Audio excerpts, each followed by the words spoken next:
This was by far Trump's worst public performance of the 2024 campaign, hands down. I mean, he's had plenty of bad moments, right? He was convicted of multiple felonies. Yeah. He has promoted political violence, bloodbath, et cetera. But this is the one where it was just a reminder on a huge stage of just what a terrible and very beatable candidate that Donald Trump is. This is scared Trump.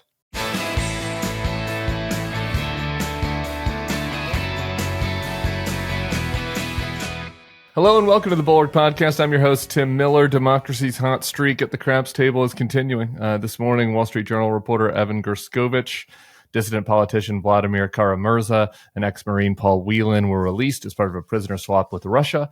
The much-hyped, professionalized Trump campaign is unraveling, and Kamala Harris leads in the prediction markets for the first time. Here to discuss, co-host of Pod Save America, author of the Message Box newsletter on Substack. It's great. You should sign up. Former White House communications director and senior advisor to Barack Obama. And most importantly, I just found out this morning, 2008 communications director for Evan Bayh's presidential run. Dan Pfeiffer, welcome to the Bulwark Podcast. That role lasted 10 days between the announcement of the exploratory committee and then him dropping out 10 days later. You did a nice rollout, I bet. And I just wanted to welcome you. Your center. I didn't realize how centrist pilled you are. Between my John Huntsman for president experience and your Evan Bayh experience, this is practically a no labels podcast happening right now. Exactly.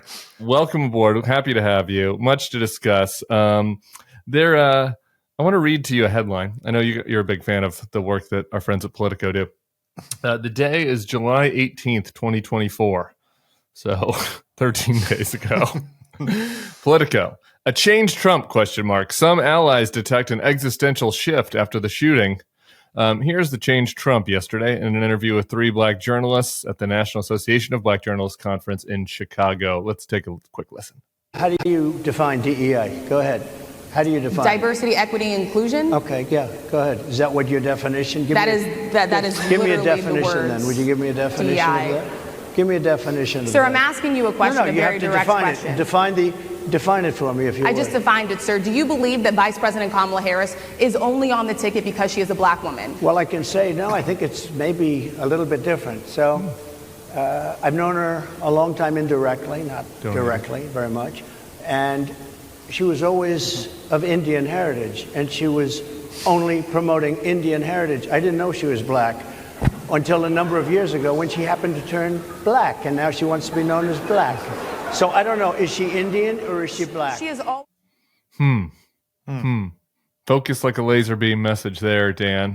What was your takeaway from that performance yesterday? I mean, first, in fairness to the folks at Politico and all the other people who wrote these very credulous stories about how Trump was, put aside even the more disciplined Trump campaign part of it, just that he was this changed man since the assassination attempt. Look, there have been no other previous examples of press writing that Trump had changed and had blowing up in their face spectacularly like it did here. So I mean, who could have seen it coming? Everyone gets one, right? We've only been doing it for 10 years. Who could have seen it coming? I mean, this was by far Trump's worst public performance of the 2024 campaign, hands down. I mean, he's had plenty of bad moments, right? He was convicted of multiple felonies. Yeah. He has promoted political violence, bloodbath, et cetera. But this is the one where it was just a reminder on a huge stage of just what a terrible and very beatable candidate that Donald Trump is, right? And you've watched Donald Trump as closely as anyone over these 10 years, so apologies to you. But my takeaway was, this is scared Trump.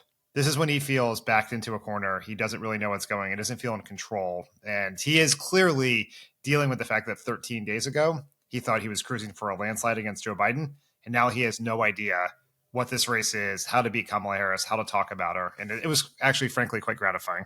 Yeah. Your newsletter this morning is on that, about how you said that it shows that he's afraid. The word I use maybe is seething. I think he's seething at Kamala Harris, and he was seething on stage and maybe starting to be afraid of losing. I do. There is a psychological, there is another podcast that puts Trump on the couch full time. So, I defer to the expertise of them, but the actual psychologist. But there is this element of, he is somewhat scared. You have to think about going to jail, right? And he lets the mask slip on that. Sometimes if he loses this, he may very well go to jail.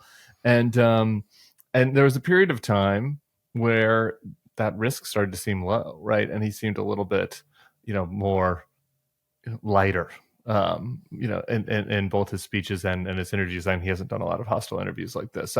Regardless of what the motivation, what the actual psychology is, like, dude is acting shook. Yeah, exactly.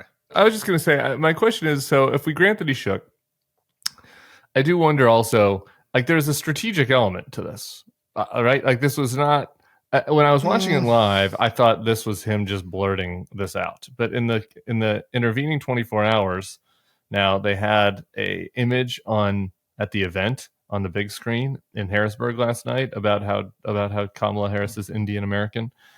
He put out a multiple bleats on his social media feed. One, an interview with Mindy Kaling and Kamala, where they talk about being Indian. One this morning with a picture of her in a bindi with the Indian side of her family. So, like, do you think that was like them panicking and the staff panicking and backfilling, or do you think they're like, no, we're doing this?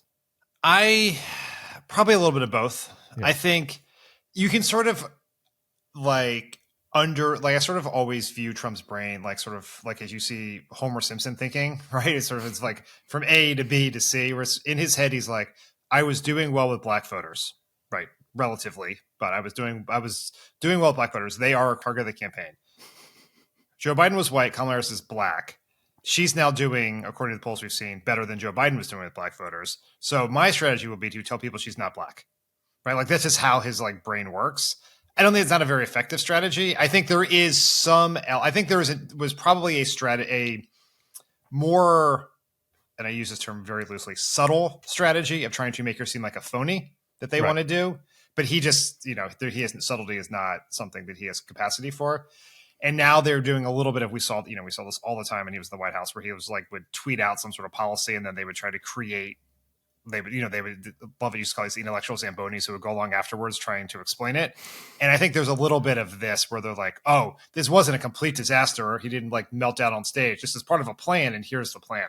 So I think there's like probably an element of strategy buried in there, but not to the degree Trump did it. And some of the stuff they're doing afterwards is to try to make what Trump did look more strategic than it was.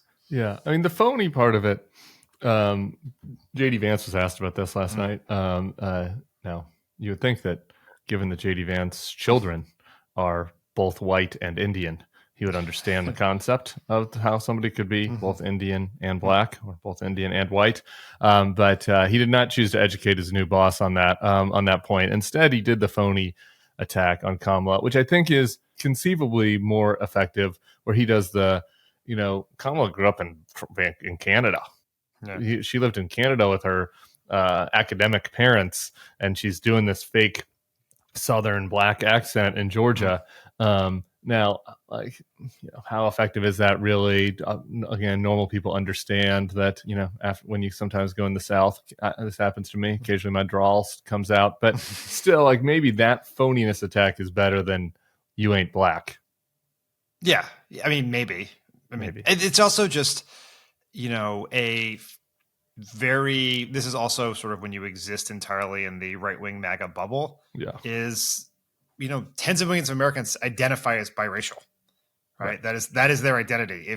Everyone knows mixed race families, right? And particularly younger people, right? Yeah. That's even more prominent there. So this idea that this is somehow some foreign concept that you could be both black and Indian, or Indian and white in J.D. Vance's kid's case, like, that isn't mysterious to the vast majority of people, and certainly not the people sort of in the persuadable voter universe. So it's just, if you want to do the phony thing, maybe you could. I sort of agree that's not where I would have gone with it, but this is not the way to do it. This is just leaning in on your worst possible instincts. And it does give some credence to the view that people had that Trump running against a black woman, an Indian woman, would sort of cause him to lash out in some of his most damaging ways, and that clearly is what happened on the stage. Yeah. I mean, to me, it's obvious like that this backfires. I just think that all of the evidence is that there's a category of swing voter of my people, college educated, former Republican voting, suburban people that like are not interested in Donald Trump's, racism,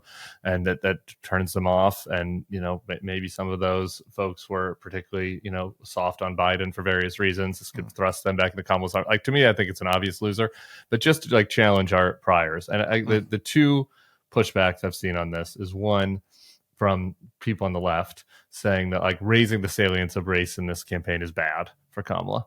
And, two, like maybe there really is, maybe there is some line here that could appeal to some segment of younger black men in Atlanta or in Detroit or whatever, who are like, who are like, yeah, she's not one of us. Like, do you think there's any merit to either of those arguments? I think, look, we navigated throughout both Obama campaigns the question of the salience of race. And is he black enough?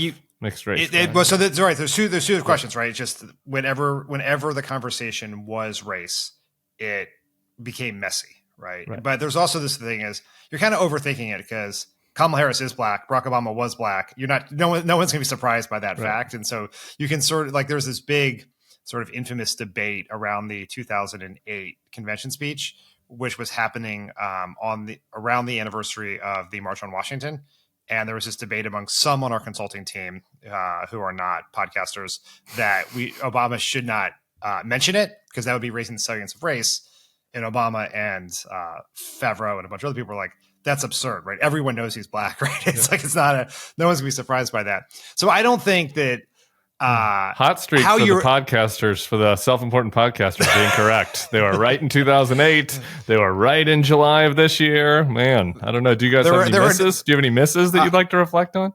2016 was probably a miss. Okay. So, yes, I will own that miss. But how you respond when they try to bring up race, how you respond to it matters. I thought Kamala Harris's response about going at him for division and chaos. Yeah, actually, we have this audio. Let's listen to it. Here's how Kamala responded last night. We all here remember what those 4 years were like. And today, we were given yet another reminder. This afternoon,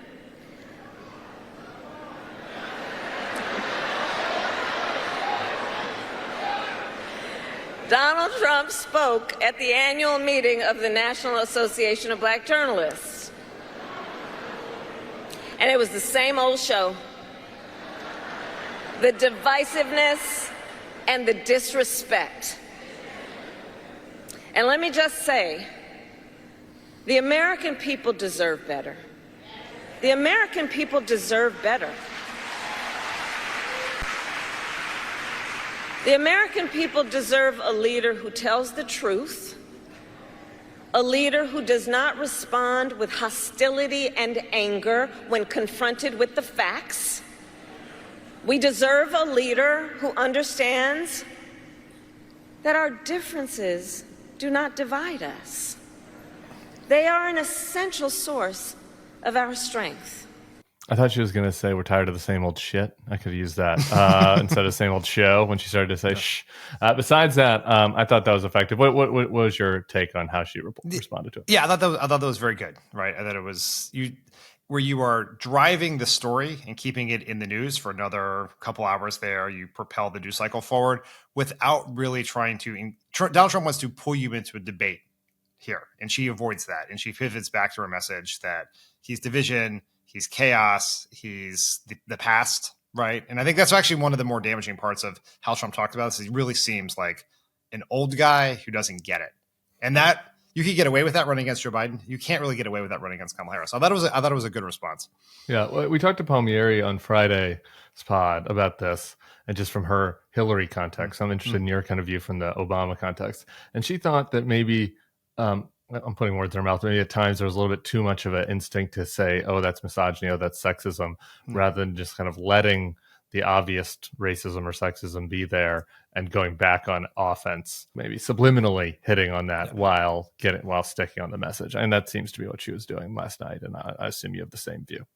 Yeah, I think that's right. I think the thing you have to do, the way you propel this forward, and where she did it and how she did it last night was appropriate. But I think propelling it forward is two things. One is because he's going to continue going after her, and he has to. I think the way she pivots to say, like, this is not about me, right? It's about everyone else, right? And make it about the people in the country. And then also, I think this is the thing that Democrats make the mistake with Trump a lot is we don't. explain why he's doing certain things. So he's dividing people. Why is he dividing people? Right. It's just sort of, you lean into the, what we call the race class narrative about he's dividing us so you can put in place this MAGA agenda that would do X, Y, and Z. Right. So it's like there has to be, because you do want people to have people are pretty comfortable with Trump as a giant asshole, and they're pretty comfortable with him as a racist, misogynistic asshole. But you have to explain to a lot of these people why that matters to them in their lives. Because simply having an asshole, they proved in 2016 they're okay with having an asshole president. But it is like, if you can explain, as I think Biden did to a successful degree in 2020, why that affects people's lives and hurts them. I think that's the next sort of turn of the wheel here. Yeah. One more sign that it was good, and then I kind of want to talk about Kamala's broader message. The Republicans last night, this is Playbook this morning. They spent the evening calling Republicans to find out what they thought. What happened to the plan of attacking Harris as the border czar, wants to end private health insurance, decriminalize border crossings, etc. And they said that virtually every Republican they spoke with was flat out distraught. Indeed, the entire line of attack reeks of desperation. One said. They pointed out that the Trump camp is now launching ads in North Carolina. I think that it's always in these situations, I'm like, if I have doubts about my instincts, it's probably a good sign that the Republicans are also panicking about this new line of attack.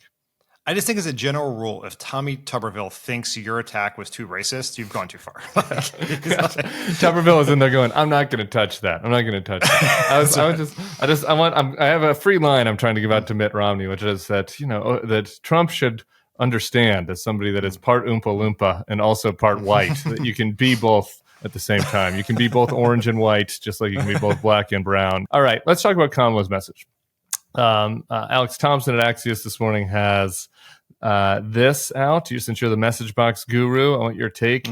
He writes, President Biden wanted to make his campaign about democracy on January 6th, but Vice President Harris wants it to be about freedom and the future. In her first two campaign rallies as likely nominee, and in her first ads, Harris and her campaign have not used the word democracy. And I'm going to add on to that, they barely use the word Biden. And so anyway, free shot at what you think about all that, then we'll go a little deeper. This is kind of a crazy thing to say, because I do believe that democracy at stake in this election, but I have been a longtime critic of the idea that we should run on democracy, because democracy is this very nebulous thing that's, for most of particularly the target voters that we need to get, are ones who are more cynical about politics than the rest of us, which is saying a lot, frankly. And so basically you become the status quo party, right? We're going to save democracy. We're going to save this political system that does not work for you, and you think is so broken that you're even open to considering voting for someone like Donald Trump. So freedom is a much more powerful way of getting to the same thing. Future versus past that is always the message you want in a campaign, and that was not available to Biden. And it is remarkable and we'll see how this goes in the coming months, but that this just how quickly we went from a referendum on Joe Biden's first 4 years, right? And comparing that to Donald Trump's 4 years, to a actual debate about what's going to happen in the next 4 years. And Kamala Harris is like, she embodies that. That's been the thrust of her campaign. She's not out there litigating the CHIPS Act or passing the bipartisan infrastructure bill. She's just out there talking about what she's going to do. And she's going to obviously have to add details to that, and what he would do that's bad. And that is just a huge shift. And it's where you want to be, because you can make Donald Trump old in the past. You got a real shot here. Yeah, it's just so refreshing too, to not have to be bogged down in all of that defense of everything. And a lot of times Biden was right on the merits, but if you just felt like you had to defend everything, it felt weak. It felt like a losing message. And I don't know, a lot of folks, when I've been doing the rounds, have been asking me about the Kamala flip-flops or whatever, the move to the center on all these issues and how she should handle that whenever the interviews start. And, my point is always just like, I love that her message is future, not past, right? That's just like, I'm not getting bogged down in all that. All right. We have a plan for the future. Yeah. Donald Trump doesn't. Here's what we're going to do on energy. Here's what we're going to do on healthcare. Keep pivoting back to that. We're not going back, and we're not going to get bogged down in what happened on the 2019 campaign. And what's your sense for that? Do you think that's the right way forward for her? 100%. And it is just, this is what happens when you run with a united party, right? This is what, Donald Trump has been able to get away with all kinds of things, right? He can break with Republican orthodoxy on things that he thinks are unpopular, parties with them, right? That was the convention. Do whatever you want, united. Biden did not have that because half of Democratic voters didn't want him to be the nominee. Right. He was always he was basically running this year-and-a-half primary to unite his base as the general election was happening. And Kamala Harris has a united Democratic Party from an instant. So she can do these, make these decisions that are the right decisions for her campaign to win. And she's not getting any blowback. People aren't coming after her, and she's doing it the right way. And I also think you're obviously going to have to, it's easy to do this in a statement to Politico about why you change your position on the federal jobs guarantee. She's going to sit for interviews. Great switch, by the way. Just thumbs up on every switch she's had. She's just getting totally Bulwark pilled. Every policy, and people keep being like, aren't you annoyed? I'm getting emails like, are you concerned that she's flip-flopping? I'm like, every flip-flop so far has been for a position I didn't like to one I liked. So I have no complaints so far. Yeah. And so, but when she gets to the, on an interview, a town hall, a debate stage, she's going to have more than just I changed my position. Yeah. You go forward, but there was also this intervening event as she was vice president for 4 years, right? Where she got to, I learned things there, and this is where we are now. This is what I got to be in every big meeting. Here's what I know. Here's what we should do. And she also has the ability, and this is what's so important about the future part of her message, to find ways to distance herself. Not distance not the right way, but chart her own course on issues that Biden has had problems with, on inflation, in Gaza, et cetera, by having we did these things for these 4 years. For the next 4 years, this is what I want to do. And it's going to be slightly different in these ways. And that's not disrespectful or dismissive of Biden. It's just his future versus past. What do you think about the fact she hasn't done an interview yet? I mean, I'm just assuming she's just waiting for the right Pod Save America episode to appear on. Is a request in? I'm sure that'd be a really hard hitting interview. I'm sure you're planning on really, holding her to account. I mean, if she came on this pod, would you be trying to take her down? No, and we do have a request in, and we'd love to hear from the vice president. And I would like to talk to her about all the flip flops to the correct positions that she's been taking. Very encouraged by it. Happy to hear from her on that. But people are, at some point, does it become? I guess the more serious version of this question is: at some point, does the pressure start to build on it? That's what I worry about a little bit. I like that she's had a very clean week and a half. It's kind of when you're rolling, when you're rolling double sixes, why stop? But at some point she's going to have to do it. I think the question from a planning perspective is when, right? Is it, she's going to announce her VP early next week. Yeah. Then she's got 2 weeks of convention. I would say she probably has to do some sort of high profile sit down. And honestly, if it's about pressure, doing the Bulwark Pod or Pod Save America is not going to alleviate that pressure. It's not like all of a sudden the New York Times could be like, they were on these two very pro Kamala Harris podcasts. That's fine. She has met her. It would help. It'd help. Might as well get some reps in, Madam VP. Yeah, I think it'd be good for in. Yeah, I think it would be massively more impactful for the her actual goal of winning to do those podcasts and do some of those other more traditional interviews. But if you worry about is just that narrative, she's not doing it, we won't solve that problem. Yeah. So you probably want to try to get one in before the convention so that you can just do that, have your convention, come out of the convention with your tour, and then do some media stuff there. But probably in the next week or so, I think is probably when she's got to do it. Get on the other side of the VP rollout, I think. What do you think about the worries about Shapiro? Do you share the concerns that it will dampen the vibes with the left, with the progressives at all? I don't think so. I think that's overstated. Yeah, me too. And I think, you could, everyone comes with pros and cons. I think Kelly, if I was just doing based on pure, on paper, Kelly is probably the one I would pick. He's got gravitas. He's got a great story. He's an astronaut. Arizona, good border credentials, but Shapiro would be great. Tim Walz, great. Brings less in terms of home state benefit, which I think is probably overstated anyway, but the internet has fallen in love with Tim Walz, and I think that's kind of cool, which is a very surprising thing. The real strange turn of events is that the governor of Minnesota is now an internet star. Yeah. Walz is fine with me. I'm fine with all of them. There are no's that I don't like. I'm not as Walz-pilled as everybody else. Occasionally things happen with my new teammates on the pro-democracy movement where they get really excited about something. And I'm like, this isn't giving me the thrill up my leg, but that's okay. I respect everybody's, whatever gets you going. I respect that. Before I want to move on to kind of looking at the polls and talking about the campaign mechanics. When I initially emailed you, you did a segment over on Pod Save America about kind of what a campaign is going to look like for the next 3 months. So I want to do that. But just really quick on the democracy thing, let me just push back into the other side, make the other side of this argument. There were a lot of people in 2022 that said that the Democrats were focused too much on democracy.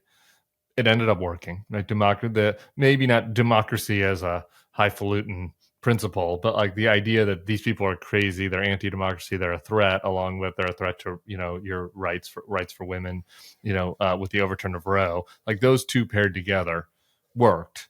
And so would it be a mistake to completely ignore it? And I say this in particular, the other clip from the Trump event last night, where he was talking about January 6th, and he was totally dismissive of Officer Sicknick and the other officers that were injured, and said he actually cared more about the limestone that was like than he did about the injured cops. He cared, as a builder, he cared about that the limestone was defaced by progressives last week, and that was more important to him than the dead police officer. Like that's sick stuff.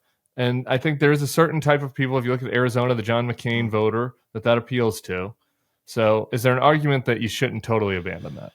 I think that's conflating two different arguments. Okay. And I think the Democrats learned the wrong lessons from 2022. Because we've sort of had this retroactive narrative that Biden gave these democracy speeches. Like, this is a big part of the Biden argument over the last few weeks. Gave these democracy speeches that they somehow turned the tide in the election. And there's no evidence to support that. And there's no evidence people actually consume those speeches.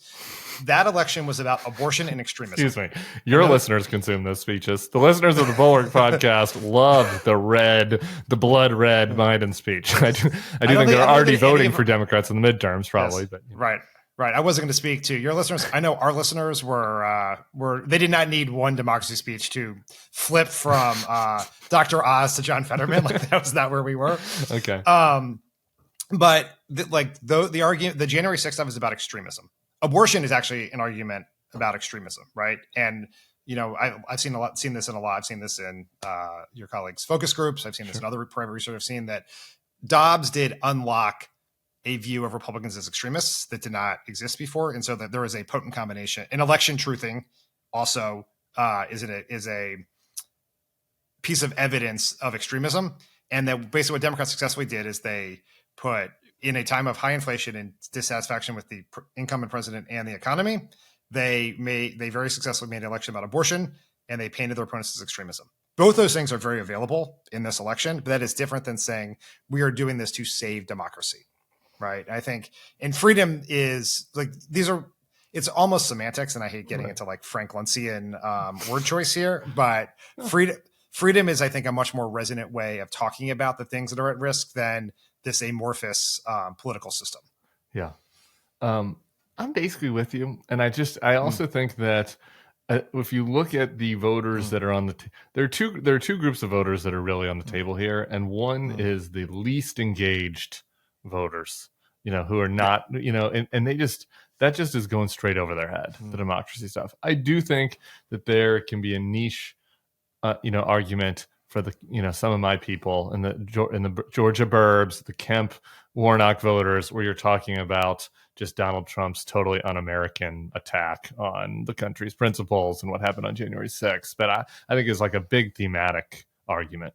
It's hard to argue that Kamala's argument of, hey, I'm a younger woman that wants to make sure to protect your freedoms from this fat old authoritarian, like that feels like a better contrast than quoting the founding fathers. So some people do like Hamilton, I've heard. Swing state polls out this morning from my old colleagues at Public Opinion Strategies. It's the GOP polling firm, but they're legit. Pennsylvania, Kamala 48, Trump 45. Wisconsin, Kamala 48, Donald 46. Arizona, Trump 48, Harris 43. Nevada, Trump 46, Harris 45. Michigan tied. What's your thoughts on, it's just one poll. We've seen kind of some movement. We're only a week and a half in. Do you expect more movement in her direction? Like, what do you think about the map at this point? Yeah, I think it still has to wash itself through the system, right? We are in just the last, as you said, like the last 13 days of pure tumult here that have gone on. But what I think you can take away from the polls we've seen is Kamala Harris is in this race in a way that Joe Biden certainly was not. And the map is the Biden map was 3 states, and he was losing in all 3, right? And now he was maybe tied in Wisconsin. Maybe tied in Wisconsin, to be fair. But he had a path to, his ceiling was 270 electoral votes. Yeah. Right. And Kamala Harris is I would have back given him a in the ceiling of race. 281. The people, he could have won Arizona, couldn't he have? Maybe. No, I don't it think was he could have over. won it. 270. I mean, look, anything is possible, sure. but that seemed less likely. Okay. But Kamala Harris is in the these are toss-up races in all 6 states now, right? And I think you mentioned this earlier, but the fact that the Trump campaign is on the air in North Carolina just says that there has been a fundamental shift in the underlying dynamics of the race. Doesn't mean that they're in danger of losing North Carolina per se, but if Biden was in the race, they'd be on the air in New Mexico, right? That's what's changed, right? They've gone from offense to a modicum of defense there. And so, which makes sense. These states vote for, there was an anti-MAGA majority in every one of these states. Yeah. Right. That was there in 2020 and there in 2022. And Kamala Harris has united that anti-MAGA majority in a way Joe Biden hadn't. Yeah. Is that enough to win in all those states? Maybe, maybe not. But it's certainly enough to be incredibly competitive in all of them. So as you look at the map now, well, I don't want to prejudice you with my thought. Where do you think she's weakest? Probably Nevada, be my guess. Yeah, Nevada and Arizona. Just because I think that's the hardest. That's the most pro-Trump demographically. If you believe that he has movement with working class Latino voters and working class white voters, obviously, as his base.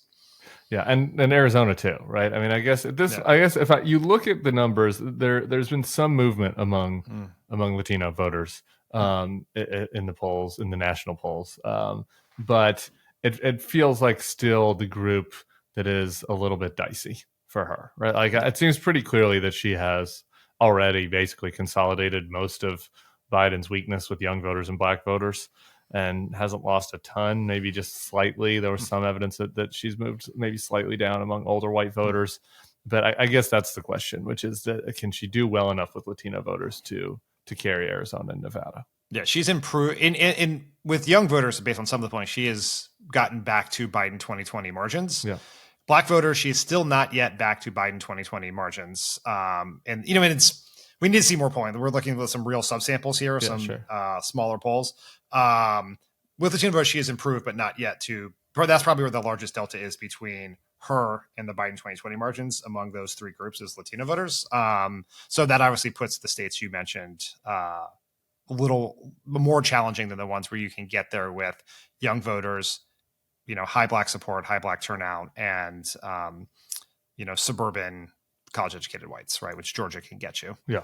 Okay. I want to move to what I referenced earlier, what you were talking about on the pod, because I was just thinking this morning with the news of the president release, right? And just one additional detail on that point showing kind of what Biden was up to while he was still campaigning and deciding what to do. A new report this morning says that just an hour before he announced he was exiting the race, he was on the phone with his Slovenian counterpart, urging them to make the final arrangements for this massive prisoner swap.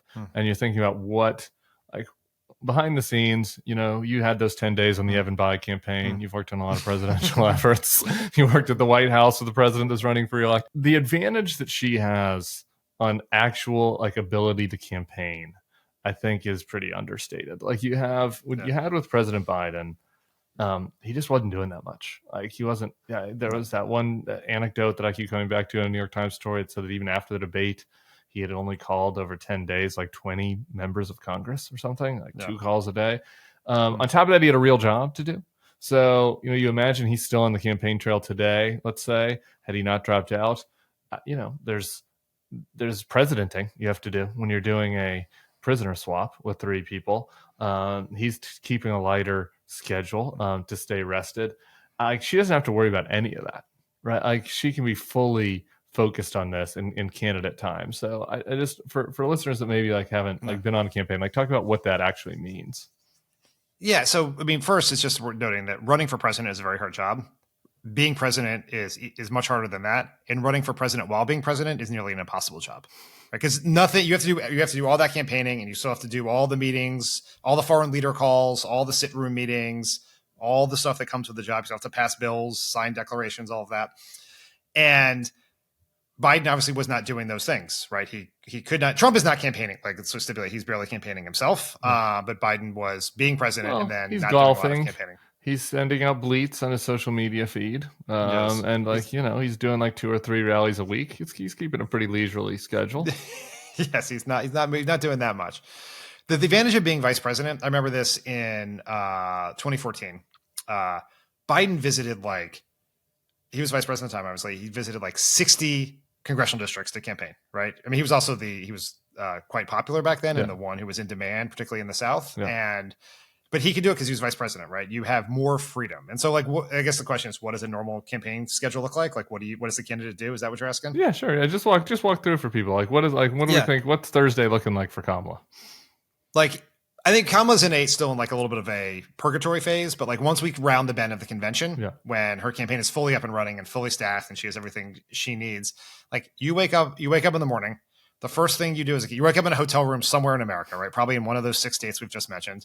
You meet a staffer at the door. The staffer dials you into 6 different drive time radio calls over an hour, right? And drive time in Atlanta, drive time in Milwaukee, drive time in Detroit, wherever else. Then you probably do a greet in the hotel lobby on your way out with a bunch of organizers, labor leaders, folks like that who want to say hi, who are precinct captains is something we do a lot with Obama. Get your organization going. Get in the car. You probably got to dial a bunch of donors while you're in the car, or some people whose endorsement you're trying to get while you're driving to the rally location. You do a morning rally, right? If they're there for an hour, you speak for 30 minutes. You do the rope line leaving. You probably do a couple local interviews, particularly this day and age. Campaigns are getting local influencers to be backstage to film a brief interaction with you. Put that out. Get on the plane. On the way to the plane, you're doing more calls, maybe another interview, maybe a conference call with your staff to talk about whatever the news of the day is. Another rally. After that rally, maybe you sit for an hour and do satellite television interviews, 5-minute interviews back to back for the full hour. Leave, maybe have dinner, probably not by yourself, probably with a bunch of organizers or local elected officials. And then you do a late night rally, right? Yeah. It's just you're doing 3 rallies. Oftentimes in the frustration, you're doing 3 rallies in 3 cities, and every waking moment is spent doing something other than resting, right? You're doing interviews, you're doing donor calls, you're doing local elected official calls. You work your tail off, and Kamala Harris can do that. And as vice president, she's free to do it in a way that an incumbent president would not be, and she clearly has.